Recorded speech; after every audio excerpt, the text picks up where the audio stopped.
नमस्कार दोस्तों, मैं विकास स्वागत करता हूं आपके अपने YouTube channel grow more trading में। तो गाइस आज हम फंडामेंटल एनालिसिस करने वाले हैं, जिसका कि शॉर्ट फॉर्म है RVNL और फुल फॉर्म है रेल विकास निगम लिमिटेड। जानेंगे इसमें प्रीवियस के 2 ट्रेडिंग सेशन में लोअर सर्किट क्यों लग रहे हैं, यानी कि 5% का लोअर सर्किट लग रहा है और इसकी लोअर सर्किट की लिमिट काफ़ी बड़ी है गाइस। और जो इसमें मेन रीज़न बना हुआ है गाइस, इन सभी PSU सेक्टर की कंपनियों में बुल रन देखने को मिल रहा है। जैसे कोई भी सेक्टर लगा लो, PSU सेक्टर में सभी में बुल रन ज़रूर देखने को मिल रहा है गाइस। इसका जो मेजर रीज़न बन रहा है अभी तक बुल रन का गाइस, वो माई पर्सनल ओपिनियन के अकॉर्डिंग तो गाइस जो 2024 के इलेक्शन है सेंट्रल गवर्नमेंट के गाइस, उसके अकॉर्डिंग सेंट्रल गवर्नमेंट को 2024 में फ़ंड की ज़रूरत पड़ेगी गाइस इलेक्शन में। तो उस इलेक्शन के अकॉर्डिंग जो भी PSU सेक्टर की कंपनियां हैं उनमें सबसे पहले तो पंप एंड डंप स्कीम का इस्तेमाल किया जाता है, फिर उनको ऑफ़र फॉर सेल लाया जाता है। एक हायर प्राइस में करने के बाद उसके हायर प्राइस से 10 to 50% के डिस्काउंट पे उसका ऑफ़र फॉर सेल लाया जाता है। और फिर जो रिटेल शेयर इन्वेस्टर हैं गाइस, उनको शेयर थमा दिए जाते हैं एक हायर प्राइस में, जो कि प्रीवियस के जो आपको शेयर में देखने को मिला होगा IRCTC के शेयर में, जिसमें कि गवर्नमेंट ने 400 रुपये से 2000 रुपये तक ले जाने के लिए मात्र 1 मंथ का ही टाइम लगाया guys pump and dump scheme के अकॉर्डिंग। और फिर उसके बाद उसका जब ऑफ़र फॉर सेल आया उससे पहले ही गवर्नमेंट ने अनाउंसमेंट कर दिया था कि उसकी जो कोई चार्जेस वगैरह थे गाइस, टिकट वगैरह के टिकट के चार्जेस वगैरह वो गवर्नमेंट ने अपने में इंक्लूड कर लिए। तो उसकी वजह से इसमें back to back lower circuit लगने स्टार्ट हो चुके थे गाइस। और इस कंपनी में अभी वैसे तो फंडामेंटल काफ़ी स्ट्रॉन्ग है कंपनी, और सेंट्रल की गवर्नमेंट काफ़ी इनिशिएटिव भी ले रही है जो भी PSU सेक्टर में लेने चाहिए गाइस। तो इसका जो ऑपरेशन से रेवेन्यू देखेंगे 5571 करोड़ रुपए का रहा है, और जिसमें से इसका जो नेट प्रॉफिट है मात्र वो नेट प्रॉफिट 342 करोड़ रुपए का रहा है गाइस। यानी कि यहाँ पे इनका जो ऑपरेशन से रेवेन्यू आया है उसमें इसका मार्जिन 10% भी नहीं निकल कर आ रहा है। तो इस चीज़ को ज़रूर आप नोट डाउन करके रखिए। और यहाँ पे ट्रेलिंग 12 मंथ पे अर्निंग पर शेयर देखेंगे तो 21 का है, और इसकी प्राइस टू बुक वैल्यू देखेंगे तो वो 4.3 की, और इसकी जो मार्केट कैप देखेंगे मात्र 31,244 करोड़ की है। और उसके अलावा जो इसकी RSI है वो काफ़ी ओवरबोर्ड जोन में है गाइस। तो इस चीज़ का आप ज़रूर ध्यान रखें। या तो यहाँ पे अभी शेयर को कंसोलिडेशन हो लेने दीजिए, उसके बाद इसमें बाइंग कीजिए। अभी बाइंग करना जो कि RSI इसको बता रहा है ओवरबोट, जब तक यहाँ पे कंसोलिडेशन नहीं होगी तब तक ये RSI जो ओवरबोट है वो पॉजिटिव में नहीं आने वाला है गाइस। और यहाँ पे आप देखेंगे तो निफ्टी से जो इसने निफ्टी को बीट किया है वो 344% पे बीट किया है गाइस निफ्टी को। तो इस चीज़ को ज़रूर आप नोट डाउन करके रखिए। और रिटर्न वाइज इस कंपनी ने काफ़ी मल्टीबैगर रिटर्न दिए हैं, जो एक प्राइवेट सेक्टर की कंपनियां नहीं देती हैं रिटर्न। उससे ज़्यादा तो PSU सेक्टर ने दिस ईयर्स में रिटर्न दिए हैं गाइस। वो भी रिटर्न देने का जो मेन रीज़न और कारण है गाइस, वो ओनली फॉर यही है कि सेंट्रल की गवर्नमेंट के रिजल्ट इलेक्शन है गाइस 2024 में।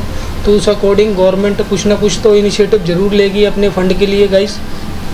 आप यहाँ पे देखेंगे 2020 में जो इसका रेवेन्यू था वो 3852 करोड़ रुपए था, और 2023 में इसका जो रेवेन्यू है वो 5853 करोड़ रुपए का है। तो इस अकॉर्डिंग भी कंपनी काफ़ी ज़्यादा कुछ कर नहीं पाई है रेवेन्यू वाइज भी गाइस। और यहाँ पे आप देखेंगे इंटरेस्ट भी इसका काफ़ी ज़्यादा बढ़ने लगा है। 2020 में मात्र 6 करोड़ का इन्होंने इंटरेस्ट पे किया था, और 2023 में इसने जो इंटरेस्ट पे किया है RVNL की कंपनी ने गाइस वो 146 करोड़ रुपए का तो इंटरेस्ट ही पे किया है। तो इस चीज़ को ज़रूर आप नोट डाउन करके रखिए। और यहाँ पे आप देखेंगे 2020 में इसका जो नेट प्रॉफिट था 281 करोड़ था, और 2023 में इसका जो नेट प्रॉफिट है 342 करोड़। तो यहाँ पे भी कोई खासा ग्रोथ देखने को नहीं मिली है।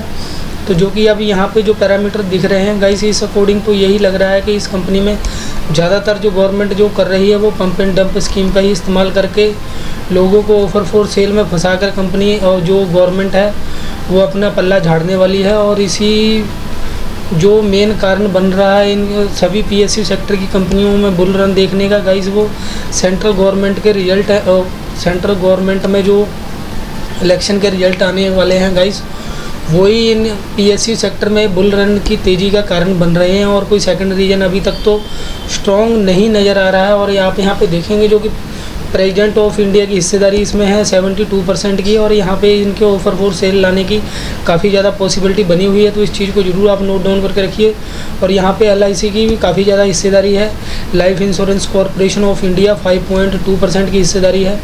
तो ये भी एक गवर्नमेंट अंडरटेकिंग ही कंपनी है गाइस। तो इस चीज़ को जरूर आप नोट डाउन करके रखिए। और जिस भी पर्सन को F&O ट्रेडिंग में रुचि है वो हमारे वीडियो को डिस्क्रिप्शन पे दिए गए लिंक से हमारा टेलीग्राम ग्रुप ज्वाइन करके हमारे साथ ट्रेडिंग जर्नी स्टार्ट कर सकता है, जिसमें कि हम डेली के 2 टारगेट प्रोवाइड करवाते हैं, और हमारे टारगेट हिट होने की पॉसिबिलिटी 60 से 80% रहती है। और जिस भी पर्सन ने अभी तक अपना डीमेट या ट्रेडिंग अकाउंट नहीं ओपन करवाया वो हमारे वीडियो को डिस्क्रिप्शन पे दिए गए लिंक से अपना डीमेट और ट्रेडिंग अकाउंट ओपन करवा सकता है, उस जिसमें कि आपको एनुअल मेंटेनेंस फीस नहीं पे करनी पड़ेगी लाइफ टाइम के लिए, यदि आप इन्वेस्टिंग करते हैं। और यदि आप ट्रेडर हैं तो गाइस उसके लिए भी हमारा बेस्ट ऑफर है गाइस। यदि आप हमारे द्वारा दिए गए लिंक से अपना डीमेट अकाउंट ओपन करवाते हैं और ट्रेडिंग करते हैं तो जो आपको अभी तक जो चार्जेस ले रहा है जीरोधा या अपस्टॉक वगैरह या एंजल वन, वो आपसे चार्जेस 25 से 26 रुपये के चार्जेस ले लेता है, जो कि वो 20 रुपये तो इंक्लूड करता है अपने मेंशन नोट में गाइस। और जो 5 to 6 रुपीज़ के चार्जेस लग जाते हैं वो ओनली फॉर गवर्नमेंट के चार्जेस लगते हैं, GST वगैरह कोई टैक्स IGST और सेवी ट्रांजेक्शन चार्जेस ये सब इंक्लूड होकर आपको 25 रुपीज़ लग जाते हैं। और यदि आप हमारे द्वारा दिए गए लिंक से अकाउंट ओपन करवाते हैं अपस्टॉक एंजल वन में या जीरोधा में, तो आपको जो चार्जेस पे करने पड़ेंगे वो मात्र 15 रुपये चार्जेस पे करने पड़ेंगे गाइस। और ये offer valid for small time के लिए है गाइस। तो जल्दी से इस ऑफ़र का फ़ायदा उठाइए और अपनी ट्रेडिंग जर्नी स्टार्ट कीजिए। आप यहाँ से देख सकते हैं जो कि गवर्नमेंट की हिस्सेदारी थी वो उन्होंने काफ़ी स्लोली कम की है 78% से। यहाँ पे इन्होंने थोड़ी बहुत हिस्सेदारी प्लेज भी कर रखी थी, तो इन चीज़ का जरूर आप नोट डाउन करके रखिए। और यहाँ पे FIs की हिस्सेदारी इंक्रीजिंग फेस में है और DIs है जो उन्होंने डिक्रीजिंग फेस में कर रखी है हिस्सेदारी, क्योंकि जो डोमेस्टिक इंस्टीट्यूशनल इन्वेस्टर है या म्यूचुअल फंड है उनको ज़्यादा इन्फॉर्मेशन रहती है अपनी कंट्री की गाइस। और इन्फॉर्मेशन के अकॉर्डिंग तो जो उनके पास इन्फॉर्मेशन है वो हमने आपको पहले से ही प्रोवाइड कर दी है गाइस। तो इन्फॉर्मेशन यही है कि जो सेंट्रल की गवर्नमेंट है वो इलेक्शन के लिए फ़ंड इकट्ठा कर रही है, और फंड इकट्ठा करने के कुछ जो मेजर रीज़न है वो GST वगैरह ही है गाइस। GST में तो फेर बदलाव नहीं कर सकती क्योंकि वो एक वोट बैंक का जरिया है, और जो इनकी कंपनियां हैं प्रेसिडेंट ऑफ इंडिया की उसमें ऑफर फॉर सेल ला के पंप एंड डंप स्कीम से वो फंड इकट्ठा कर रही है। तो गाइस इस चीज़ को जरूर आप नोट डाउन करके रखिए गाइस। तो ये थी आज की हमारी वीडियो आपको कैसी लगी? वीडियो आपको अच्छी लगी तो वीडियो को लाइक कीजिए, और अभी तक आपने हमारे YouTube चैनल को सब्सक्राइब नहीं किया तो जल्दी से सब्सक्राइब कीजिए। Thank you for watching.